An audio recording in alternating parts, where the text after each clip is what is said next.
cikgu pendidikan jasmani dan juga setiausaha sukan untuk Sekolah Kebangsaan Guru Sedaka.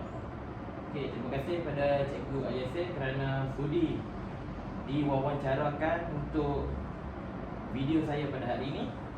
Okey. Izinkan saya untuk merekod kita punya wawancara ni, Cikgu. Baik. Okey. Waalaikumsalam warahmatullahi wabarakatuh. Terima kasihlah kepada saudara Gibran kerana sudi menjemput saya lah. Okey, menjemput saya dan beri saya peluang, berikan saya ruang untuk diwawancara dan terima kasihlah kerana sudi jemput saya. Baiklah, boleh apa-apa yang boleh saya bantu, insya-Allah saya cuba bantu. Okey. Sikit saja apa yang saya perlu dapatkan dari cikgu. Okey, untuk soalan yang pertama, boleh ceritakan sedikit latar belakang cikgu? Okay, baik. Bismillahirrahmanirrahim. Nama saya Encik Ali Yasir bin Isa. Saya berasal daripada Alustar Kedah, iaitu di Alor Mengkudu lah. Saya latar belakang saya lah, saya dulu sekolah rendah, saya sekolah SJKC Kekwa. Sekolah menengah, saya sekolah menengah di Sekolah Menengah Sepang Perak dan juga Sekolah Menengah Sepang Kuala. Dan bila tamat dan sedikitlah saya minat jadi guru ni, saya dulu saya terlibat dengan beberapa sukan lah. Okey. Seterusnya saya memohon untuk melanjutkan pelajaran ke maktab perguruan. Masa tu kita panggil maktab perguruan Perlis di negeri Perlis, Johor Pulai. Saya ambil jurusan saya ditawarkan Sains dan Pendidikan Jasmani pada tahun 2001 dan saya tamat pada 2003 dan saya posting di negeri, saya ditempatkan di negeri Pulau Pinang atau kita panggil Pulau Mutiara selama 5 tahun di situ. Seterusnya saya menyambung ijazah pendidikan di Open University pada tahun 2006 sampai 2010, 4 tahun dan pengalaman saya mengajar di Pulau Pinang 5 tahun, di Sekolah Kebangsaan di Sekolah Kebangsaan Bukit Besar 11 tahun dan seterusnya hampir 3 tahun di sekolah semasa, iaitu sekolah sekarang, iaitu SK Guru Sedaka. Baik, itu saja. Cikgu banyak pengalaman dalam bidang perguruan ni. Okey. Sebab itu boleh cikgu kongsikan apa yang membuatkan cikgu menjadi seorang guru pada awalnya? Baiklah, seperti kita tahu, sesuatu bidang profesion tu kadang-kadang dia mempunyai peranan bergantung pada individu. Semasa saya sekolah dulu, ada beberapa cikgu yang menjadi idola saya lah. Terutama saya sangat minat bidang sukan dan juga bidang unit uniform. Masa itu saya terlibat secara langsung untuk pasukan Perahu-Layar Negeri Kedah. Cikgu saya tu memang cikgu yang memang fizikalnya memang bagi saya sempurna lah. Dan beliau juga merupakan cikgu ataupun kita panggil sekarang ni pemimpin kumpulan di sekolah saya dulu. Dan dia dari segi budi bahasa, dari segi nilai guru tersebut, dan membuat saya tertarik. Dan saya masih ingat lagi nama dia, iaitu Cikgu Sobri Saleh. Jadi bila saya lihat kepribadian beliau tu, membuat saya tertarik untuk menjadi seorang guru. Dan satu lagi juga adalah daripada amanat ataupun doa daripada bapa saya sendiri yang mendoakan saya menjadi seorang guru. Dan alhamdulillah di depan saudara Gibran, saya bergelar seorang guru. Terima kasih. Okey. Cikgu merupakan seorang cikgu pendidikan jasmani. Okey, boleh tak cikgu bagi tahu mungkin ada ciri-ciri yang lebih spesifik macam ciri kepribadian untuk menjadi seorang cikgu PJ khasnya? Baiklah.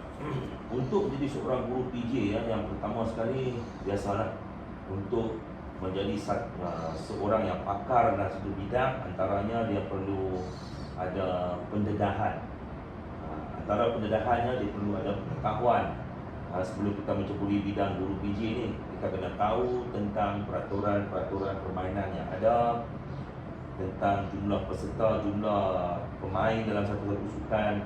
Yang kedua, kita boleh naik taraf lagi kita punya ilmu. Kita naik taraf ilmu kita tingkatkan lagi ilmu kita menghadiri kursus-kursus yang ditawarkan tidak semestinya daripada Kementerian Pendidikan. Kita juga boleh pergi menyertai kursus yang ditawarkan oleh Kementerian Belia dan Sukan, ataupun mana-mana persatuan yang terutamanya dalam bidang kesukanan ni lah. Okey. Dan untuk menjadi kita jadi guru sukan yang berjaya ni, sudah tentu kita tahulah kita perlu sentiasa sihat kita punya tubuh badan lah. Kerana kita tahu bila jadi guru sukan ni dia melibatkan fizikal lah. Dia melibatkan aktiviti fizikal, kita perlu sihat, kita perlu tangkas, kita perlu cergas dan cerdas lah. Okay, jika kita sendiri kurang cergas, jadi kita nak bentuk, kita nak lahirkan murid yang berpotensi dalam bidang sukan ni, mungkin ada kekangan lah. Baik. Okey, seperti yang kita tahu, kepribadian seorang guru PJ tu terdapat pelbagai cara, dan adakah ada ciri-ciri kepribadian yang tak patut ada dalam seorang guru PJ? Okey, baiklah, seperti kita tahu ya, zaman moden sekarang ni kita dapat lihat ramailah di luar sana kita lihat yang budaya merokok, kemudian budaya tidak mengamalkan corak pemakanan yang sihat. Bahkan kita lihat dengan bila kita dah tahu tentang piramid makanan, kita tahu tentang kalori makanan, kita ada belajar semua tu semasa universiti. Jadi kita sebagai guru PJ ni kita kena ambil berat benda tu. Jadi kita nak makan, kita lihat jika makanan berminyak apa semua tu, kita kena, kalau kita training juga, kita ambil untuk kuantiti yang tertentu lah. Dan seperti yang selalu saya berkata kepada anak-anak murid saya, seminggu sekurang-kurangnya kena 3 kali bersenam lah. Walaupun tak mampu melakukan pada tiap-tiap hari, tiap petang ke, bila waktu PJ ni saya akan lebih buat aktiviti fizikal kepada murid-murid lah. Okey. Untuk cikgu kan, bagi pendapat cikgu, apakah harapan yang perlu ada kepada anak-anak muda sebelum jadi seorang guru PJ? Macam contoh kepribadian, mungkin bagi cikgu macam, okey, sekarang ni cikgu PJ tak ada sifat-sifat yang macam ni, tapi harap ke depan cikgu PJ ada benda-benda yang macam tu. Pertama sekali, saya nak tekankan di sini, untuk guru-guru pelapis ya, dia lebih kurang pada guru pelapis lah. Mesti ada konsep dalam diri, rela dipimpin untuk memimpin. Sebelum kita jadi guru, kita kena mendalami banyak ilmu, terutamanya kalau guru pendidikan jasmani ni, tentang bidang kesukanan lah. Maksudnya kita, walaupun kita hanya minat bola baling, saya contoh, kita tak boleh ambil tahu tentang strategi, kaedah dan juga langkah-langkah dalam permainan bola baling. Kita kena pelbagai, kerana kita tahu di bidang sukan kita ni banyak permainan yang ada. Saya ambil contoh, ada sekolah rendah yang masuk hanya beberapa acara sahaja. Jadi pelapis baru ni kena main peranan. Kita tahu ya, sukan sekarang ni macam-macam yang dipertandingkan di peringkat daerah, peringkat negeri, peringkat kebangsaan dan sehingga ke antarabangsa. Kita boleh aktifkan diri kita, kita boleh timba ilmu, kita boleh belajar. Zaman sekarang dengan media bercetak dah ada, dan juga dalam kita punya media elektronik, YouTube, kita boleh belajar ya.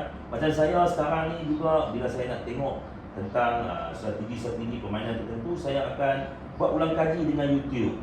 Saya akan lihat bagaimana strategi, bagaimana corak yang digunakan oleh permainan tersebut ya. Contohnya bola sepak, badminton ya. Dan sekolah rendah pun sekarang ni ada juga yang mencubur diri dalam weekend, kita dapat lihat ya. Ada mencubur diri dalam golf, renang, okay? Dan memanah pun boleh, itu antara sukan yang sunnah lah, renang apa semua tu lah. Jadi untuk guru-guru baru ni lah, saya mencadangkan dan menyarankan supaya guru-guru muda ini, dalam arti kata lain, kita jangan berkira tenaga, kita jangan berkira pengorbanan. Maksud saya, kita mengungkit, kita lihat, oh cikgu lama ni tak buat pun, kenapa aku perlu buat? Jadi bagi saya tak ada istilah baru dan lama. Ya, memang kita kata ada orang lama, mesti ada orang baru yang keluar dan masuk. Tapi kita tak ada istilah nak dalam bahasa yang mudah kita pakai ni, kita kata berkira lah. Maksudnya kita masuk ni, guru baru, guru lama, performance tu. Maksudnya kita punya gerak kerja kita tu kena sentiasa ke depan. Maksudnya mungkin orang baru ni dia boleh kongsi pengalaman yang dia belajar di universiti. Mungkin di universiti pensyarah-pensyarah tu memang hebat lah. Mereka dapat pendedahan selain daripada kos-kos yang ada di Malaysia ni dan juga luar negara tu. Jadi boleh kongsi dengan cikgu-cikgu lama macam saya ni kan. Dah berada di bidang profession baru hampir lebih kurang 20 tahun lah saya. Okay? Jadi saya sangat sarankan lah, guru-guru muda ini timbalah ilmu sebanyak yang mungkin, dan kita buang perasaan kita berkira, kita buang perasaan kita nak mengungkit, dan kita sebaik-baiknya kita sentiasa berkongsi dengan guru lama, dan guru-guru lama pun kena juga tunjuk ajar pada guru muda. Dan bagi saya, kita buang konsep, tak ada istilah ni dah pengalaman banyak dah, dia tak perlu buat, ini pengalaman baru dia perlu buat.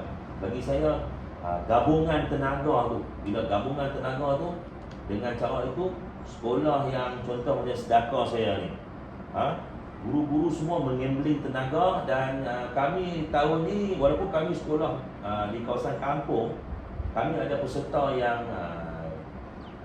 menjadi dan dinobatkan sebagai olahragawan peringkat zon Sungai Limau. Itu yang menjadi kebanggaan kami lah. Jadi pelajar tersebut, murid tersebut ni, orang tak jangka walaupun daripada sekolah kampung, padang kita pun kecil, kita ada padang bersaiz bola baling saja. Kita tak ada padang yang bersaiz bola sepak. Alhamdulillah, diizinkan Tuhan, kita dapat melahirkan beberapa atlet hasil daripada semua guru menggambling tenaga, semua guru berusaha untuk membentuk kemenjadian murid. Okey, ada soalan tambahan boleh ke cikgu? Okey, teruskan.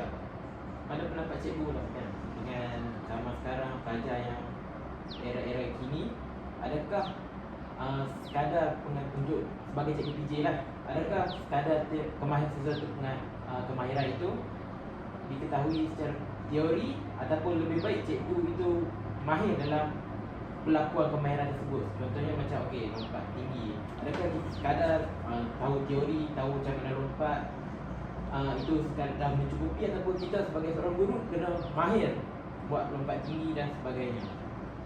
Okey, baik. Seperti yang saya nak beritahu sikit di sini lah, kita untuk kemenjadian murid ni, perkara utama dia, kita kena tahu konsep hands on, minds on. Maksudnya murid dia kena buat, dia tengok dan dia buat, jadi dia akan dapat lah. Untuk yang masuk saudara kidrat ni, guru lah. Biasalah guru, semua orang pun akan lalui fasa yang saya nak sebut ni. Bila dulu zaman kita sekolah menengah, macam saya contoh sekolah menengah, saya boleh lompat contoh hampir 1.7, 1.8, 2 meter. Waktu itulah, waktu kita umur kita remaja lah. Okey, memang guru tu dia ada pengalaman, dia boleh tunjuk contoh, iaitu contoh lompat tinggi yang kita cakap tadi. Boleh tunjuk contoh, tapi perlu letak halang di bawah lah. Bila faktor umur ni dengan metabolisme kita ni dah down lah ni, jadi berat lah cikgu tu. Dia nak lompat pun kita tahulah tulang kita tak macam dulu, betul tak ya? Untuk guru-guru baru yang boleh tunjuk kebolehan waktu tu. Macam saya ni, saya dulu saya akan buat dengan murid, saya akan tunjuk kebolehan saya. Saya akan buat lompat di belakang tu, ataupun lompat kuda tu. Sekarang ni saya nak buat pun, maklumlah umur dah masuk 40-an ya. Bila masuk 40-an ni, kita kena jagalah kita punya tubuh badan. Nanti kita mungkin berlaku kecederaan ya. Bila kecederaan ni, dia ambil masa sikit lah. bila orang umur 40 ke atas ni kan. Jadi untuk seorang guru ni, ya, bagi saya sangat perlu ada kedua-dua tersebut. Dia perlu tahu teori.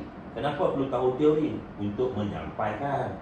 Kenapa dia perlu praktikal? Untuk tunjukkan kepada murid tata cara, teknik yang betul, supaya dapat membuat lompatan yang cantik dan juga sangat-sangat hebat. Itu. Terima kasih ya cikgu atas pandangan dan pendapat cikgu. Okay, ada kata-kata akhir untuk golongan kami ni sebagai bakal insan guru profesional? Baiklah, sedikit pandangan dari saya lah ya. Untuk bakal guru yang akan datang ni, kita kata future teacher ya. Seperti yang saya tekankan tadi, kita perlu buang tanggapan yang saya kata tu, kita berkira lah. Maksudnya bila kita diberi tugas, kita cuba sedaya upaya kita untuk menyelesaikan. Kita tahu masalah di dunia ni banyak ya, masalah kekangan kita ni banyak. Kadang-kadang jangan jadikan satu kekangan atau masalah itu sebagai halangan kepada kita. Mungkin kita tak mampu siapkan tugasan yang diberikan kepada kita untuk jangka masa yang singkat, tapi kita perlu smart, ataupun kita kata work smart. Kita perlu work smart bagaimana pembahagian kerja kita tu.